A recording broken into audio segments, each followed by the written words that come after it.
Bonjour à tous, je suis Émilie, infirmière puéricultrice.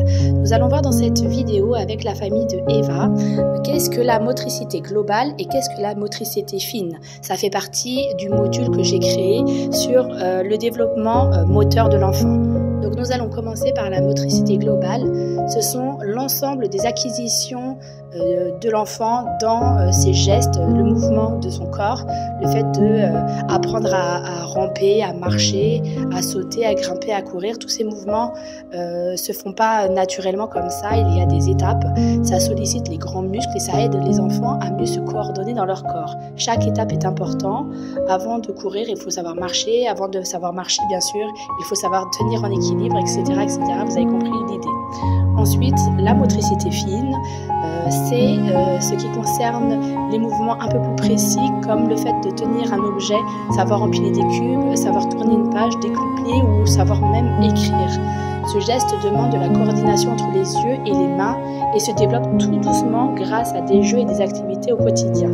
Pour ne pas faire quelque chose de trop compliqué à expliquer, une vidéo trop longue, je vous ai résumé dans ce tableau en fonction de l'âge, et encore une fois c'est des repères d'âge, donc c'est pas tous les enfants qui passent par ces âges-là précisément. Il y a des enfants qui commencent à se retourner à tel âge, il y a des enfants qui commencent à marcher à, je sais pas moi, 12 mois, et puis il y a des enfants, pourquoi ils se mettent à marcher à 15 mois, c'est comme ça, chaque enfant a son rythme. Donc regardez le tableau et vous voyez en fait tous les icônes qui concernent la motricité globale, qui concerne vraiment les grands gestes et la façon de se mouvoir, et puis tout ce qui concerne la motricité fine, qui concerne plutôt le fait d'attraper des objets et de pouvoir tenir des choses avec les mains et de faire des choses un peu plus précises.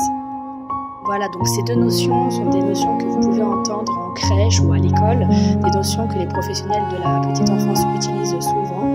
Et donc, encore une fois, chaque enfant progresse à son rythme. Le fait de bouger, jouer, toucher, explorer, tout ça participe à son équilibre et à sa confiance. Le fait d'avoir des mouvements, ça crée également les premiers langages avec l'enfant. Et donc, tout cela est vraiment très important dans son développement.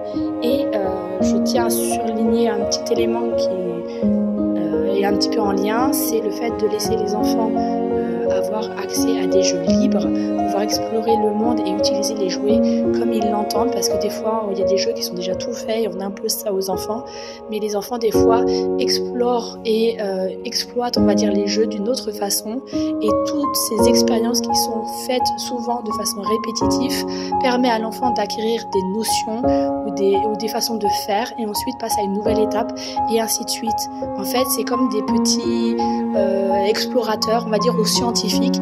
Ils testent la pesanteur, ils testent la taille de l'objet, la couleur, la sensation, le fait de le mettre dans la bouche, le fait de le toucher, le fait de le lancer, tout ça, c'est des acquisitions, des expériences qui permettent à l'enfant justement de trouver comment tenir quelque chose, comment tenir un objet et comment se mouvoir, comment avoir de l'équilibre. Tout cela est très important, et donc moi j'insiste un peu sur le fait que le jeu libre est très important chez l'enfant, chez le jeune enfant, et aussi quand l'enfant commence à bouger et à se mouvoir, n'hésitez pas à laisser un enfant pieds nus, vraiment pieds nus. Alors il y a des parents qui ont un peu peur de ça par rapport au fait qu'il soit frileux, mais le fait de poser le pied vraiment à plat, sans chaussettes, sans rien, ça permet vraiment à l'enfant d'avoir un équilibre très très stable, de pouvoir vraiment avoir ses sensations. Et un enfant qui arrive à faire tous ces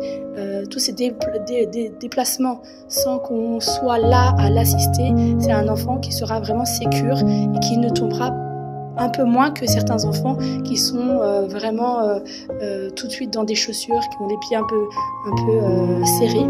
Et autre chose de très important, n'essayez pas de faire asseoir un enfant, par exemple, s'il ne sait pas s'asseoir de lui-même. Un enfant, il faut qu'il sache de lui-même les étapes. Si on assoit un enfant trop tôt, on le cale avec des coussins, vous êtes en train de le couper dans ses acquisitions, et c'est un enfant après, bien sûr, qui arrivera à marcher comme tout le monde, mais c'est un enfant qui sera pas très à l'aise dans son corps et qui pourra, quand il tombe, se faire un peu plus mal qu'un autre enfant. Donc chaque étape, chaque phase d'apprentissage est très important. Un enfant qui est assis trop tôt et qui ne sait pas s'asseoir ou qui n'a pas les muscles suffisants pour pouvoir tenir. C'est un enfant qui, en grandissant, ne saura pas comment tomber ou se rattraper correctement parce qu'il n'aura pas eu l'acquisition de toutes les étapes. Donc un enfant, il faut vraiment le laisser apprendre chaque étape. Alors il y a des enfants par exemple qui apprennent à se lever avant de s'asseoir par exemple. Et ben c'est pas grave, on le laisse faire. Après tout, c'est pas l'ordre qui importe dans l'acquisition de se mouvoir. Le plus important, c'est que l'enfant fasse de lui-même. Voilà, tous les enfants explorent, se développent comme ils l'entendent. Il y a des enfants voilà, qui se mettent un peu à ce qu'on appelle la position de l'ours, c'est-à-dire se relever un petit peu avant de savoir, par exemple, s'asseoir. Pourquoi pas? Un enfant se développe comme il l'entend. Il y a des enfants qui font le quatre pattes, qui mettent beaucoup de temps à savoir marcher. Puis il y a des enfants qui se mettent tout de suite debout, mais qui ne sont pas à l'aise pour s'asseoir. Voilà. Peu importe l'ordre d'acquisition, ce qu'il faut, c'est que toutes les étapes soient acquises et l'enfant sera à l'aise dans son corps. Si on anticipe trop des enfants qui sont tout le temps dans le transat ou qui sont souvent assis pour le confort plutôt des parents, c'est des enfants qui ne seront pas à l'aise et qui risquent de se faire mal dans le temps. N'hésitez pas donc à laisser vos enfants explorer le monde par eux-mêmes. N'hésitez pas à leur proposer éventuellement des activités ludiques. Il existe tellement de choses à faire et encore une fois, on est dans un monde un peu matérialiste. N'hésitez pas à donner des simples objets aux enfants sans pour autant acheter des choses hyper chères. Des fois, un bout de papier, je sais pas moi, de l'aluminium par exemple en boule qui fait du bruit comme ça. Alors bien sûr, il faut faire attention que les enfants, selon l'âge, ne l'avalent pas. Hein, bien sûr, il faut adapter ce qu'on donne aux enfants selon leur âge. Mais voilà, il y a des choses un peu sensorielles, un peu ludiques que l'on peut mettre en place très, très facilement. Si ça vous intéresse, il y a plein de vidéos sur le sujet. N'hésitez pas donc à jouer avec vos enfants ou à les laisser jouer avec des jeux libres comme ça en accès, c'est-à-dire que l'enfant va vers ce qui l'intéresse surtout. Et puis encore une fois, mes vidéos ne sont pas là pour culpabiliser qui que ce soit, c'est vraiment des repères et de l'aide pour les parents. Voilà, donc cette vidéo est peut-être un petit peu moins travaillée que les autres vidéos, mais je fais vraiment part de mon expérience dans cette vidéo par rapport à d'autres vidéos qui sont un peu plus structurées que les personnes peuvent retrouver sur internet.